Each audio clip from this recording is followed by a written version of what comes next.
ചരിത്രം കുറിച്ച തെരഞ്ഞെടുപ്പ് വിജയവുമായാണ് സുരേഷ് ഗോപി ഡൽഹിക്ക് വിമാനം കയറുന്നത്. വളരെ വേഗം ഡൽഹിയിലേക്ക് എത്താൻ അദ്ദേഹത്തിന് നരേന്ദ്രമോദി അടക്കമുള്ളവരിൽ നിന്നും വിളിയെത്തിയിരിക്കുന്നു. എന്തായിരിക്കും കേന്ദ്രം സുരേഷ് ഗോപിക്കായി അല്ല കേരളത്തിനായി കാത്തുവച്ചിട്ടുണ്ടാവുക?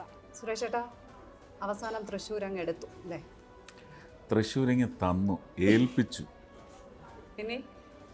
ഇനി എന്താ? ഏൽപ്പിച്ചു കഴിഞ്ഞാൽ പിന്നെ എന്താ ചെയ്യേണ്ടത്? എന്നെ ഏൽപ്പിച്ച ഒരാൾ ഈ പറയുന്ന 34 വർഷം കൊണ്ട് മക്കളെ നൽകി ഞാൻ യോഗ്യമായി ഇത്രയും നാളും കൊണ്ടുവന്നു എന്ന് പറഞ്ഞതുപോലെ തൃശ്ശൂരിന് ഐ ആം വെഡഡ് ടു തൃശ്ശൂരിനാണ്. അപ്പോൾ ഏതൊക്കെ രീതിയിൽ എൻ്റെ എല്ലാ കാര്യങ്ങളിലും എന്നെ ഏൽപ്പിക്കുന്ന സിനിമകൾ എങ്ങനെ നന്നാക്കണമെന്ന് ഞാൻ ശ്രമിച്ചു, അതുപോലെ തന്നെ തൃശ്ശൂരിന് വളരെ നന്നാക്കണം എന്ന് പറയുന്ന ശ്രമത്തിന് വേണ്ടിയായിരിക്കും ഞാൻ ഇനി നിലകൊള്ളുന്നത്. ഇപ്പോൾ പ്രധാനമന്ത്രി നേരിട്ട് ഡൽഹിയിലേക്ക് വിളിപ്പിച്ചിരിക്കുകയാണ്. എന്താണ് ആ വിളിയുടെ ലക്ഷ്യം എന്നത്? പ്രധാനമന്ത്രി നേരിട്ടല്ല, എന്നെ പാർട്ടിയാണ് വിളിപ്പിച്ചിരിക്കുന്നത്. പ്രധാനമന്ത്രിയും ഗൃഹമന്ത്രിയും കാണും. അത് പക്ഷേ കേരളത്തിൻ്റെ ഭാവി കാര്യങ്ങളെക്കുറിച്ച് ഒരു എന്താണ് ഒരു ബേസിക് ഐഡിയ ചിലപ്പോൾ പറയാൻ വേണ്ടിയായിരിക്കും. അതും ഒരു ശിക്ഷണം പോലെ സ്വീകരിച്ചുകൊണ്ട് തിരിച്ചു വന്നിട്ട് ഇവിടെ എന്തൊക്കെ കാര്യങ്ങളിലേക്കാണ് ഇനി ശ്രദ്ധ ചെലുത്തേണ്ടത് എന്ന് പറയുന്ന ഒരു ശിക്ഷണം അവിടെ നിന്ന് ലഭിക്കും. സുരേഷ് ഗോപി കേന്ദ്രമന്ത്രിയാകും എന്നുള്ളതാണ് മാധ്യമങ്ങളിൽ വരുന്ന വാർത്തകൾ. മാത്രമല്ല, കേരളത്തിൽ നിന്ന് BJP അക്കൗണ്ട് തുറക്കുകയാണെങ്കിൽ കേരളത്തിൽ താമര വിരിഞ്ഞാൽ ഒരു കേന്ദ്രമന്ത്രി ഉറപ്പ് എന്നുള്ളത് നേരത്തെയുള്ള വാഗ്ദാനവുമാണ്. എന്നെ സംബന്ധിച്ച് ഞാൻ ആ വാഗ്ദാനം ആണോ എന്ന് എനിക്കറിയാത്ത കാര്യമാണ്. പക്ഷേ ജനങ്ങളുടെ പ്രതീക്ഷ അതാണ്. ആ പ്രതീക്ഷയ്ക്ക് വകയുണ്ടാവും എന്ന് ചിലപ്പോൾ പ്രചരിക്കപ്പെട്ടിട്ടുണ്ടാവും. അപ്പോൾ അതിൻ്റെ പശ്ചാത്തലത്തിൽ ഞാൻ എൻ്റെ മനസ്സെവിടെയാണ് എന്നുള്ളത് വ്യക്തമാക്കിയിട്ടുണ്ട്. അത് ഇന്നലെയും മെനിഞ്ഞാന്നും വ്യക്തമാക്കിയിട്ടുണ്ട്. ഇന്ന് ഒന്നുകൂടി അടിവരയിട്ട് വ്യക്തമാക്കിയിട്ടുണ്ട്. ഞാൻ അങ്ങനെ ഒരു നിഷേധിയാവില്ല. പക്ഷേ ഞാൻ ആഗ്രഹിക്കുന്നത് ഏത് തരത്തിലുള്ള ഒരു ഇൻഫ്ലുവൻഷ്യൽ ക്യാബിനറ്റിൽ അങ്ങനെ ഇൻഫ്ലുവൻസ് ചെലുത്താൻ പറ്റുന്ന ഒരു സ്ഥാനം മാത്രം എനിക്ക് തന്നാൽ മതി. അത് വെച്ച് കേരളത്തിൽ നിന്ന് ഞാൻ എൻ്റെ 99% പ്രസംഗങ്ങളിലും പ്രചരണത്തിൽ ഉടനീളം ഞാൻ പറഞ്ഞിരുന്ന പ്രധാനപ്പെട്ട ഒരു പോയിൻ്റ്, തൃശ്ശൂർക്കാർ അവരുടെ MP ആയി എന്നെ തിരഞ്ഞെടുത്താൽ ഞാൻ തൃശ്ശൂരിൽ ഒതുങ്ങില്ല. ഞാൻ കേരളത്തിന് വേണ്ടിയും തമിഴ്നാടിന് വേണ്ടിയും വർത്തിക്കുന്ന ഒരു MP ആയിരിക്കും. ആ വാക്കിൽ നിന്ന് ഞാൻ പിന്നോട്ട് പോകില്ല. ഒരു കീ ക്യാബിനറ്റ് പോസ്റ്റ് ആണോ? അതാണോ ഉദ്ദേശിച്ചത്? കീ ക്യാബിനറ്റ് പോസ്റ്റ് അല്ല, to turn influential, the most influential person in at least 10 ministries, so that I can draw all that will turn into benevolence and benefits for my state and certain modules which are very inevitable in my constituents. കേരളത്തിൽ മാത്രമല്ല തമിഴ്നാട്ടിലും ഒതുങ്ങുന്ന വിധത്തിലുള്ള ഒരു പ്രവർത്തനങ്ങളിലേക്കായിരിക്കുമോ ഇനി? തീർച്ചയായിട്ടും കേന്ദ്രത്തിൻ്റെ ഗവേണൻസിൻ്റെ ഒരു അഡ്മിനിസ്ട്രേഷണൽ ഇംപ്ലാന്റേഷണൽ ബെനഫിറ്റ്സിന് തമിഴ്നാട്ടിലെ കാര്യങ്ങളും ആരാഞ്ഞറിഞ്ഞ് അതിനുവേണ്ടി കൂടി വർത്തിക്കണം. അതുതന്നെയാണ് എൻ്റെ ഉദ്ദേശം. അവിടെ അണ്ണാമലയെ കൊണ്ട് വലിയ ചലനം ഉണ്ടാക്കാമെന്നൊക്കെ പ്രതീക്ഷിച്ചിരുന്നെങ്കിലും ഇത്തവണ ഒന്നും നടന്നില്ല എന്നുള്ളതാണ്. നടക്കണമെങ്കിൽ സമയമെടുക്കും. ചലനം എന്ന് പറയുന്നത് നിൽക്കുന്ന ഒരു നടക്കായികയല്ല ഉണ്ടായത്. ചലനം ഒന്നുകൂടി ഊർജിതമാകും.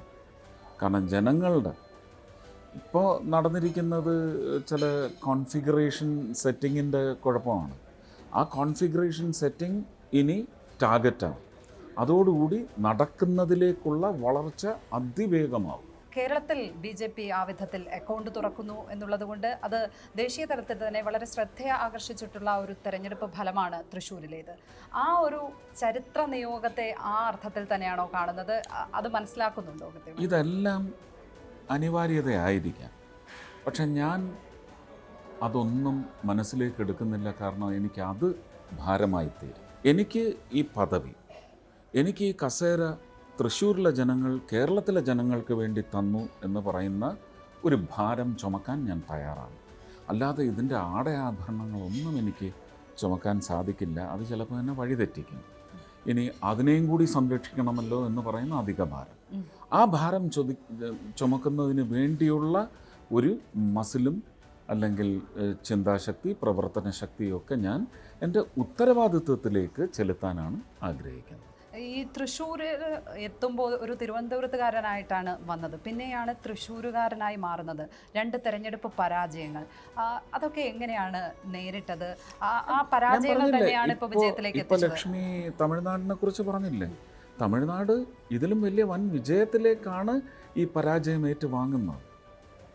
പരാജിതരായി ഉറച്ച ചുവടുകൾ കുറച്ചുകൂടി ഉറപ്പ് സൃഷ്ടിച്ച് വളർത്തിക്കൊണ്ടുവന്ന് വയ്ക്കുന്ന ചുവടുകൾക്ക് നല്ല ഒരു ശക്തമായ മുന്നേറ്റം നടത്താനുള്ള ഊർജമാണ് ഇപ്പോൾ ഈ തോൽവിയിൽ നിന്ന് പകർന്നെടുക്കുന്നതെന്നാണ് ഞാൻ വിചാരിക്കുന്നത്. എൻ്റെ അനുഭവം അങ്ങനെ എന്നെ പറയാൻ അനുവദിക്കുന്നത്. കേരളത്തിൽ അക്കൗണ്ട് തുറന്നു എന്ന് പറയുന്ന വലിയ സന്തോഷത്തിന് മുന്നിൽ BJP നിൽക്കുമ്പോഴും ദേശീയ തലത്തിൽ അങ്ങനെ ഒരു 400 എന്നൊക്കെ പറയുന്ന വലിയ പ്രഖ്യാപനത്തിലേക്ക് വന്നിട്ടും അങ്ങനെ ഒരു കംഫർട്ടബിൾ മെജോറിറ്റി എന്ന് പറയാൻ പറ്റില്ല. ഒറ്റയ്ക്ക് കേവല ഭൂരിപക്ഷം BJPക്കില്ല കേന്ദ്രത്തിൽ. കംഫർട്ടബിൾ മെജോറിറ്റി എന്നുള്ളത് നിങ്ങൾക്ക് അംഗീകരിക്കാൻ ഇനിയും ബുദ്ധിമുട്ടാണെങ്കിൽ ഞാൻ പറയുന്നു, the majority that we have standing on our own foot that we have created is an annoying majority.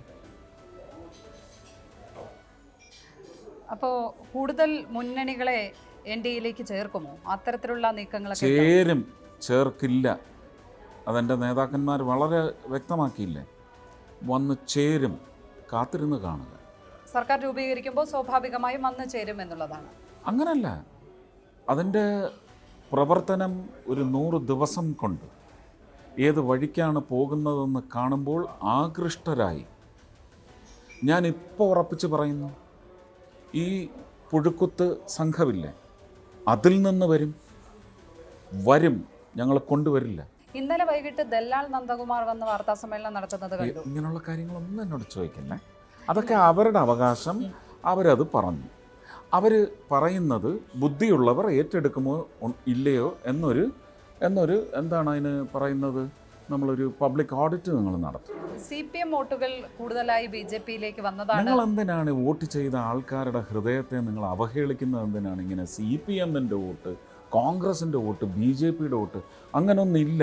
കേരളത്തിൽ ഇന്ന് ജനിച്ചിരിക്കുന്നത് ഈ റിസൾട്ട് പ്രഖ്യാപനത്തിലൂടെ വളരെ ലൗഡായിട്ട് വന്നിരിക്കുന്ന വലിയൊരു പ്രഖ്യാപനം, അരാഷ്ട്രീയത്തിനാണ് ഇനി സ്ഥാനം.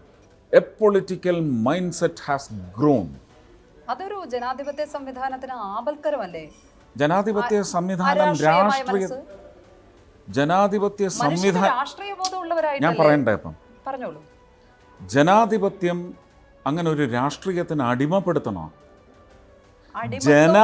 രാഷ്ട്രീയാധിപത്യമല്ല, ജനാധിപത്യമാണ്. ആ ജനങ്ങളുടെ മനസ്സിന് രാഷ്ട്രീയം ഒഴിഞ്ഞൊരു ചിന്താഗതി വന്ന് അവർക്ക് ഗുണപ്പെടുന്നവനെ തിരഞ്ഞെടുത്ത് അയക്കുന്നതാണ് ജനാധിപത്യം എന്ന തീരുമാനം ആണ് ഞാൻ അരാഷ്ട്രീയം എന്ന് പറയുന്നത്. ജനാധിപത്യ ബോധവും രാഷ്ട്രീയ ബോധവും, ജനാധിപത്യ ബോധത്തിന് രാഷ്ട്രീയ ബോധം അനിവാര്യമാണ് എന്നാൽ നിങ്ങൾ പറയുന്നതല്ലേ, ആ രാഷ്ട്രീയം വെച്ച് നിങ്ങൾക്ക് അടിമപ്പെടുത്തിയ ഒരു സമൂഹത്തെ വയ്ക്കാനും ആ സമൂഹത്തെ പിന്നെയും വഞ്ചിച്ചു കൊണ്ടിരിക്കാനും വേണ്ടിയാണ് രാഷ്ട്രീയ ജനാധിപത്യമുള്ളത്. രാഷ്ട്രീയ ബോധവും രാഷ്ട്രീയ അടിമത്തവും 2 തന്നെയാണ്. ഒരിക്കലുമല്ല, 2 തന്നെയാണ്. നമുക്കിപ്പോൾ തെളിയിച്ചിരിക്കുന്നതാണ്. കേരളത്തിന്റെ സ്ഥിതി എടുക്ക്. ഈ പറയുന്ന ഒരു 50 വർഷത്തെങ്കിലും രാഷ്ട്രീയ അടിസ്ഥാനത്തിൽ ഉണ്ടായ ജനാധിപത്യ സംവിധാനത്തിലെ തെരഞ്ഞെടുപ്പ് രാഷ്ട്രീയം എന്താണ് ജനങ്ങൾക്ക് സമ്മാനിച്ചത്? ഒന്ന് പറയും. ഒരു നിരീക്ഷണമുണ്ടായി, തൃശ്ശൂരിൽ സുരേഷ് ഗോപി ജയിച്ചപ്പോൾ ആ വോട്ടുകൾ ഒരു BJPയുടെ വിജയം എന്നതിലുപരി വ്യക്തിപരമായി അദ്ദേഹം നേടി. ഇതാണ് ഞാൻ പറഞ്ഞത്, അരാഷ്ട്രീയം, എ പൊളിറ്റിക്കൽ. അതിന് അരാഷ്ട്രീയം എന്നല്ല പറയുന്നത്. It is an apolitical success, a non-political success. They found the person who would be perfectly beneficial to their lives, to their coming generations. That is what I mean by Arashtriyam, which I think is the rightful translation of a political mindset. പക്ഷേ നരേന്ദ്രമോദി അടക്കമുള്ള നേതാക്കന്മാർ ആഗ്രഹിക്കുന്നത് BJPയുടെ രാഷ്ട്രീയമായ ഒരു വേരോട്ടം തന്നെയാണ് കേരളത്തിൽ. അത് സംവിധാനമാണ്. ഞാൻ പറയുന്നത് തെരഞ്ഞെടുപ്പ് പ്രക്രിയയിൽ രാഷ്ട്രീയ അടിമത്തം പൊളിഞ്ഞു തുടങ്ങി. അവരവരുടെ ഹൃദയം പറഞ്ഞ് വോട്ടാണ് ചെയ്തത്, അവരുടെ നേതാക്കന്മാർ പറഞ്ഞ വോട്ടല്ല ചെയ്തത്. അങ്ങനെ പറയുകയാണെങ്കിൽ ലക്ഷ്മി എന്നോട് പറഞ്ഞോളൂ, ഇത് BJPയുടെ വിജയമല്ല, നാട്ടുകാരുടെ വിജയമാണ്. അതാണ് ഞാൻ പറഞ്ഞ അരാഷ്ട്രീയം. രാഷ്ട്രീയത്തിനും അതീതമായ yes, I have served the same plate. ഞാൻ തിരിച്ച് ലക്ഷ്മിക്ക് അതേ പ്ലേറ്റാണ് തന്നത്. നേരത്തെ ഒ രാജഗോപാൽ നിയമസഭയിലേക്ക് വിജയിച്ചിട്ടുണ്ട്. BJP ആ തരത്തിൽ കേരള നിയമസഭയിൽ അക്കൗണ്ട് തുറന്നിട്ടുണ്ട്. പിന്നീട് അത്തരത്തിലുള്ള ഒരു വിജയങ്ങൾ ഉണ്ടായില്ല. പക്ഷേ ഇപ്പോൾ ഇതാ ഉപതെരഞ്ഞെടുപ്പുകൾ വരികയാണ്. എന്താണ് BJPയുടെ ഒരു പ്ലാനും പദ്ധതിയൊക്കെ? അതെൻ്റെ നേതാക്കൾ തീരുമാനിക്കും. താങ്കളുടെ പ്രതീക്ഷ? എൻ്റെ പ്രതീക്ഷ ഞാൻ അതിനെന്ത് വർക്ക്, അതാ ഞാൻ പറഞ്ഞത്. അതിനെ സംബന്ധിച്ച് എനിക്ക് ശിക്ഷണം ഇന്നോ നാളെയോ അല്ലെങ്കിൽ സത്യപ്രതിജ്ഞ കഴിഞ്ഞ ഉടനെ അദ്ദേഹം പ്രധാനമന്ത്രിയായതിനു ശേഷം അതിനുള്ള ശിക്ഷണത്തിൻ്റെ ആദ്യ പാഠപുസ്തകത്തിലെ ആദ്യത്തെ പേജ് എനിക്ക് തന്നിരിക്കും. നിയമസഭയിൽ അക്കൗണ്ട് നേരത്തെ തുറന്നിട്ടുണ്ടെങ്കിലും പിന്നീട് സാധിച്ചിട്ടില്ല. ഉപതെരഞ്ഞെടുപ്പുകളിൽ വലിയ ഒരു അതെന്തുകൊണ്ടാണെന്നും കൂടെ നിങ്ങളൊന്ന് വിശകലനം ചെയ്ത് പറഞ്ഞാൽ മതി. എന്തുകൊണ്ടാണെന്നുള്ളത് നിങ്ങൾക്കറിയാമല്ലോ. കേരളത്തിന് ഒരു BJP മുഖ്യമന്ത്രിയെ കിട്ടും. ഇതെല്ലാം ഞാൻ പറഞ്ഞില്ലേ, എങ്ങനെയാണ് ഇവിടെ ഒരുപക്ഷെ ബാൻ ചെയ്യണമെന്ന് പറഞ്ഞ ഒരു പാർട്ടിക്ക് മുഖ്യമന്ത്രി ഉണ്ടായത്? ഒരു കാലഘട്ടമാണത്. നമുക്ക് രാഷ്ട്രീയം വളരുന്നത്, ജനങ്ങളുടെ മനസ്സ് രാഷ്ട്രീയത്തിൽ നിന്ന് രാഷ്ട്രീയത്തിലേക്ക് മറിയുന്നതല്ലെങ്കിൽ ഞാൻ നേരത്തെ പറഞ്ഞ കോൺസെപ്റ്റിലുള്ള അരാഷ്ട്രീയത്തിലേക്ക് മറിയുന്നത് കാലഘട്ടം നമ്മളെ തഴുകി പോകുമ്പോഴാണ്. നമ്മൾ അടിയുറച്ച് കാലഘട്ടത്തെ പിടിച്ചു നിർത്താൻ ഒക്കത്തില്ല. കാലഘട്ടം തലമുറകൾ മാറി വരുന്നതോടെ അതിൻ്റെ രാഷ്ട്രീയ സ്വഭാവം, രാഷ്ട്രീയമില്ലാതെ വ്യക്തിഗത തെരഞ്ഞെടുപ്പിൻ്റെ സ്വഭാവം, ഇതെല്ലാം അത് അവരുടെ അവകാശമാണ്, വിട്ടുകൊടുത്തേക്കൂ. ഈ തൃശ്ശൂരിൽ വലിയ തോതിൽ സുരേഷ് ഗോപിക്ക് സഹായകരമായത് നരേന്ദ്രമോദി തന്നെ നേരിട്ടിറങ്ങി നടത്തിയ ക്യാമ്പയിനുകളാണെന്നുള്ള വിലയിരുത്തലുകളുണ്ട്. അതിൽ മകളുടെ കല്യാണം പോലും ഒരു രാഷ്ട്രീയ ഇവൻ്റാക്കി മാറ്റി എന്ന് പറയുന്ന വിമർശനം മറുവശത്തും നിൽക്കുന്നുണ്ട്. അങ്ങനൊരു വിമർശനം ലക്ഷ്മിക്കുണ്ടോ? അങ്ങനെ ഉണ്ടെങ്കിൽ ഞാൻ അതിന് മറുപടി പറയാം. അത് ഞാൻ ഇല്ലെങ്കിൽ അത് ഞാൻ ആ ട്രോൾ കാറ്റഗറിയിലേക്ക് വെച്ചിരിക്കുന്നു. Very sorry. ലക്ഷ്മി ആരോപിക്കൂ, ഞാൻ മറുപടി തരാം. അങ്ങനെ ഒരു ആരോപണം ഉന്നയിക്കൂ, ഞാൻ മറുപടി തരും. ഉന്നയിക്കൂ. ഞാൻ ലക്ഷ്മി പറയുന്നു ഇല്ല അത് രാഷ്ട്രീയമായിരുന്നു എന്ന് പറയും, ഞാൻ മറുപടി തരാം. പക്ഷേ എൻ്റെ ഏത് ടോണിലുള്ള മറുപടിയും എടുക്കേണ്ടി വരും. I will be very sweet. ഇല്ല, ഈ ഒരു പൊസിഷനിൽ ഇരുന്ന് എനിക്ക് അങ്ങനെ ഒരു ആരോപണം ഉന്നയിക്കാൻ പറ്റില്ല. വെരി ഗുഡ്, അതൊരു വെരി രാഷ്ട്രീയ ആരോപണം.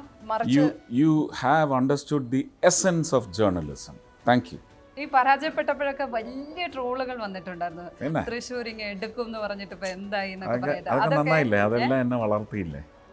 അത് ശരിക്കും ഈ ട്രോളുകളും കളിയാക്കലുകളും വളർത്തി എന്ന് തോന്നുന്നു. ഭയങ്കരമായിട്ട് പക്ഷേ ചില മാരകമായ, പ്രത്യേകിച്ച് എന്നെക്കുറിച്ചല്ല, എനിക്ക് വേണ്ടി 2 വാക്ക് പറഞ്ഞവരെ അതെന്നെ വേദനിപ്പിച്ചു. എൻ്റെ ഭാര്യയും എൻ്റെ മക്കളെയും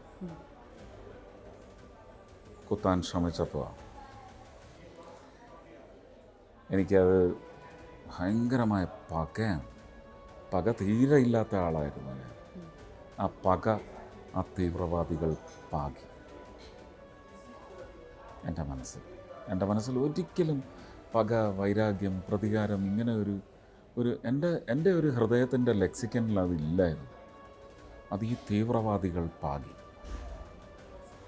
അല്ലാതെ കുടുംബത്തിനെതിരെയും അത്തരത്തിലുള്ള പ്രചാരണങ്ങൾ, സൈബർ ആക്രമണങ്ങളൊക്കെ ഉണ്ടായോ?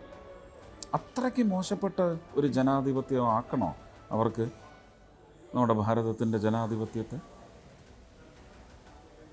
അവരാണ് ജനാധിപത്യത്തിന് ഭീഷണിയായി മാറിയിരിക്കുന്നത്. കേരള മുഖ്യമന്ത്രിയാകാൻ എപ്പോഴേലും ഒരാഗ്രഹം തോന്നി? ആ ചോദ്യം ചോദിച്ചപ്പോൾ എനിക്ക് മനസ്സിലായി. ആഗ്രഹം തോന്നിയിട്ടുണ്ട്. അപ്പം ഞാനൊരു കരുണാകര ശിഷ്യനാണെന്നുള്ളത് ഇപ്പോൾ എൻ്റെ ഈ മറുപടിയിൽ നിന്ന് മനസ്സിലായില്ലേ? എൻ്റെ ഉള്ളിൽ കരുണാകരനുമുണ്ട്, നയനാരുമുണ്ട്, ഇപ്പോഴും ഉണ്ട്, ഇന്ദിരാഗാന്ധിയുണ്ട്. ഈ രാഷ്ട്രീയ മൂല്യങ്ങളെയൊക്കെ ഉൾക്കൊണ്ടുകൊണ്ടുള്ള പ്രവർത്തനം ഉറപ്പായിട്ടും അവർ ഈ രാജ്യത്തിന് എന്തായിരുന്നു എന്നും എൻ്റെ സംസ്ഥാനത്തിന് എന്തായിരുന്നുവെന്നും എനിക്ക് എൻ്റെ രാഷ്ട്രീയം എടുത്തു വെച്ചുകൊണ്ട് ആ അടിമത്തത്തിൽ നിന്നുകൊണ്ട് എനിക്ക് തള്ളി പറയാൻ സാധിക്കില്ല. കെ മുരളീധരനായിരുന്നു എതിർ സ്ഥാനാർത്ഥി, അദ്ദേഹത്തോട് പറയാനുള്ളത്? ഒന്നും പറയാനില്ല. അദ്ദേഹം എന്നോട് ഒരുപാട് പറഞ്ഞിട്ടുണ്ടല്ലോ നാട്ടുകാരിലൂടെ. പറഞ്ഞോട്ടെ, അത്രയേ ഉള്ളൂ. രാഷ്ട്രീയമായി ഇത്തരം ഈ ഘട്ടത്തിലെത്തി നിൽക്കുമ്പോൾ ഇതുവരെ നേരിട്ട വിമർശനങ്ങൾക്ക് ഒക്കെയുള്ള മറുപടി എന്താണ്? ആ മറുപടി ലൂർദ് മാതാവും ഗുരുവായൂരപ്പനും വടക്കുംനാഥനും പിന്നെ തിരുവമ്പാടി ഉണ്ണിക്കണ്ണനും പാറമേക്കാവിലമ്മയും എല്ലാവരും നൽകിക്കഴിഞ്ഞു ജനങ്ങളിലൂടെ. ബൈബിളിൽ പറയുന്നുണ്ട്, നീ വ്യഥയിൽ മുങ്ങി താഴുമ്പോൾ, നിന്നെ ആ വ്യഥയുടെ ആഴങ്ങളിൽ അടിച്ചു താഴ്ത്താൻ ശ്രമിക്കുമ്പോൾ നീ നാഥനെ കെട്ടിപ്പിടിക്കുന്നവനാണെങ്കിൽ ആ നാഥൻ നിനക്ക് വേണ്ടി പൊരുതാനുള്ള പടയാളികളെ അയച്ചു തരും. തൃശ്ശൂരിലെ ജനങ്ങൾ, യഥാർത്ഥ മതേതരവാദികൾ, മതനിരപേക്ഷ സംഘങ്ങൾ എൻ്റെ പടയാളികളായി വന്നു. തൃശ്ശൂരിൽ പൂരം പൊളിഞ്ഞു പോയത്, ഇടയ്ക്ക് ആ സംഘാടനത്തിൽ പ്രശ്നങ്ങളുണ്ടായതൊക്കെ ഓട്ടായി മാറിയോ? അതൊന്നും ഞാനിപ്പോൾ ചിന്തിക്കുന്നില്ല. അന്ന് ഞാനൊരു വാക്ക് പറഞ്ഞു, എനിക്ക് ഇതേ കളക്ടറെയും ഇതേ കമ്മീഷണറെയും നിങ്ങൾ സ്ഥലം മാറ്റല്ലേ, ശിക്ഷിക്കല്ലേ, അവരെ അവിടെ നിലനിർത്തണം, എനിക്ക് തരണം. അടുത്ത പൂരം എനിക്ക് പുതിയ സ്ക്രിപ്റ്റ് വെച്ച് നടത്തി കാണിക്കണം. അതും കൂടി എൻ്റെ ഉത്തരവാദിത്വമല്ലേ. ജനങ്ങൾക്ക് വേണ്ടിയാണ് പൂരം, അതാണ് എൻ്റെ ടാഗ് ലൈൻ. ജനങ്ങളുടെ പൂരമാണ്, ഉദ്യോഗസ്ഥരുടെ പൂരമല്ല. അതിന് പുതിയ സ്ക്രിപ്റ്റ് ഉണ്ടാവും. ഏതായാലും ഡൽഹിയിൽ നിന്ന് വലിയ വാർത്തകൾ പ്രതീക്ഷിക്കാം അല്ലേ? എൻ്റെ നിശ്ചയത്തിനൊരു പൂർണ്ണ പിന്തുണ എൻ്റെ നേതാക്കൾ തന്നു എന്ന് പറയുന്ന വാർത്ത, ഞാൻ അതിനാണ് പ്രാർത്ഥിക്കുന്നത്. നന്ദി സുരേഷ് ഏട്ടാ. വലിയ ദൗത്യങ്ങൾ ഏറ്റെടുക്കാൻ കഴിയട്ടെ. കേരളം ഏതായാലും നല്ല വാർത്തകൾ കേൾക്കാൻ കാത്തിരിക്കുകയാണ് ഡൽഹിയിൽ നിന്ന്. Thank you.